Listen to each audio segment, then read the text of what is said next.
ಈ ಬಾರಿಯ ರಾಜ್ಯ ಲೋಕ ಅಖಾಡದ ಬಹಳ ಇಂಟ್ರೆಸ್ಟಿಂಗ್ ವಿಚಾರ ಏನು ಅಂದ್ರೆ ಮೂವರು ಮಾಜಿ ಸಿಎಂಗಳು ಕಣದಲ್ಲಿದ್ದಾರೆ. ಮಾಜಿ ಸಿಎಂ ಕುಮಾರಸ್ವಾಮಿ, ಮಾಜಿ ಸಿಎಂ ಜಗದೀಶ್ ಶೆಟ್ಟರ್, ಮಾಜಿ ಸಿಎಂ ಬಸವರಾಜ ಬೊಮ್ಮಾಯಿ. ಮಂಡ್ಯ ಲೋಕಸಭಾ ಅಖಾಡದಿಂದ ಕುಮಾರಸ್ವಾಮಿ ಅವರು ಕಣಕ್ಕಿಳಿತಿದ್ದಾರೆ. ಬೆಳಗಾವಿ ಲೋಕಸಭಾ ಅಖಾಡದಿಂದ ಜಗದೀಶ್ ಶೆಟ್ಟರ್ ಕಣಕ್ಕಿಳಿತಿದ್ದಾರೆ. ಹಾವೇರಿ ಗದಗ ಲೋಕಸಭಾ ಅಖಾಡದಿಂದ ಬಸವರಾಜ ಬೊಮ್ಮಾಯಿ ಕಣಕ್ಕಿಳಿತಿದ್ದಾರೆ.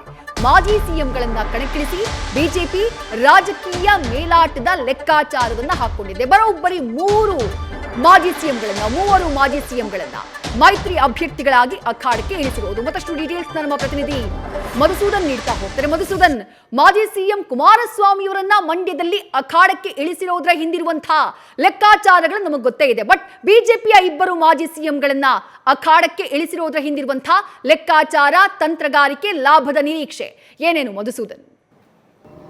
ವಿದ್ಯಾ, ಈಗ 15 ವರ್ಷದ ಕೆಳಗೆ ಮೊಟ್ಟ ಮೊದಲ ಬಾರಿಗೆ ದಕ್ಷಿಣ ಭಾರತದಲ್ಲಿ ತಮ್ಮ ಖಾತೆಯನ್ನು ಓಪನ್ ಮಾಡಿ ಅಧಿಕೃತವಾಗಿ ಆಡಳಿತಕ್ಕೆ ಬಂದಂಥ ಬಿಜೆಪಿ BS ಯಡಿಯೂರಪ್ಪರನ್ನ ಮುಖ್ಯಮಂತ್ರಿ ಮಾಡಿತು.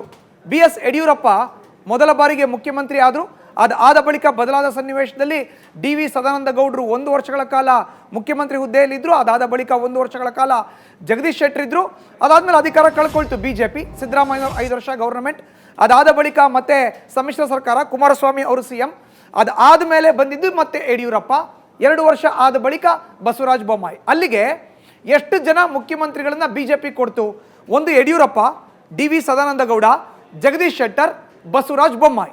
ಈ 4 ಮಾಜಿ ಮುಖ್ಯಮಂತ್ರಿಗಳ ಪೈಕಿ ಯಡಿಯೂರಪ್ಪನವರು ಈಗಾಗಲೇ ಸಕ್ರಿಯ ಚುನಾವಣಾ ರಾಜಕಾರಣದಿಂದ ದೂರ ಆಗಿದ್ದಾರೆ. DV ಸದಾನಂದ ಗೌಡರಿಗೆ ಈ ಬಾರಿ ಕೋಕ್ನ ಕೊಡಲಾಗಿದೆ. ಕಾರಣ ಏನು? ಅವರೇ ಹೇಳಿದ್ರು, ನಾನು ಈ ಬಾರಿ ಚುನಾವಣೆಗೆ ನಿಲ್ಲಲ್ಲ ಅಂತ. ಅಲ್ಲಿಗೆ ಇಬ್ಬರು ಮಾಜಿ ಮುಖ್ಯಮಂತ್ರಿಗಳಿಗೆ ಕೋಕ್ನ ಕೊಡಲಾಗಿದೆ. ಇನ್ನಿಬ್ಬರು ಮಾಜಿ ಮುಖ್ಯಮಂತ್ರಿಗಳಿಗೆ 2024ರ ಲೋಕಸಭಾ ಕ್ಷೇತ್ರದ ಚುನಾವಣೆಯಲ್ಲಿ ಬಿಜೆಪಿ ಮಣೆ ಹಾಕಿದೆ. ಬಸವರಾಜ ಬೊಮ್ಮಾಯಿ ಅವರಿಗೆ ಹಾವೇರಿ ಗದಗ ಲೋಕಸಭಾ ಕ್ಷೇತ್ರದಿಂದ B.Pharmನ ಕೊಟ್ಟರೆ, ಇತ್ತ ಬೆಳಗಾವಿ ಅಖಾಡದಲ್ಲಿ ಜಗದೀಶ್ ಶೆಟ್ಟರ್ ಇದ್ದಾರೆ. ಅಷ್ಟಕ್ಕೂ ಯಾಕೆ ಹೀಗೆ? ಮುಖ್ಯಮಂತ್ರಿ ಅನ್ನೋದೇ ಕರ್ನಾಟಕ ರಾಜ್ಯದಲ್ಲಿ ಅತ್ಯಂತ ಎತ್ತರವಾದಂಥ ಉನ್ನತವಾದಂಥ ಸ್ಥಾನ. ಮುಖ್ಯಮಂತ್ರಿ ಆದಮೇಲೆ ಬೇರೆ ಏನು ಮಾಡಬಹುದು? ಏನೂ ಇಲ್ಲ. ಈಗ ಮುಖ್ಯಮಂತ್ರಿ ಆದವ್ರನ್ನೇ ಮತ್ತೆ ಇಲ್ಲಿ ಕಣಕ್ಕಿಳಿಸಿ ಅವ್ರನ್ನೇ ಆ ಸ್ಥಾನದಲ್ಲಿ ಕೂರಿಸೋದಕ್ಕಿಂತ ಸೆಕೆಂಡ್ ಲೇಯರ್ ಲೀಡರ್, 2ನೇ ಹಂತದ ನಾಯಕರನ್ನ ಬೆಳೆಸಲಿಕ್ಕೆ ಒಂದು ವೇದಿಕೆಯನ್ನು ಕ್ರಿಯೇಟ್ ಮಾಡ್ಕೋಬೇಕು, ಸೃಷ್ಟಿಪಡಿಸ್ಕೋಬೇಕು. ಈ ನಿಟ್ಟಿನಲ್ಲಿ ಕೇಂದ್ರದ ಬಿಜೆಪಿ ನಾಯಕರು ಮುಂದಾಗಿದ್ದಾರೆ.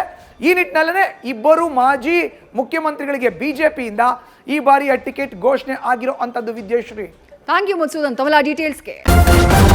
ನ್ಯೂಸ್ ಫಸ್ಟ್, ನಿರ್ಭೀತಿಯಿಂದ ನಿಮ್ಮ ಪರವಾಗಿ.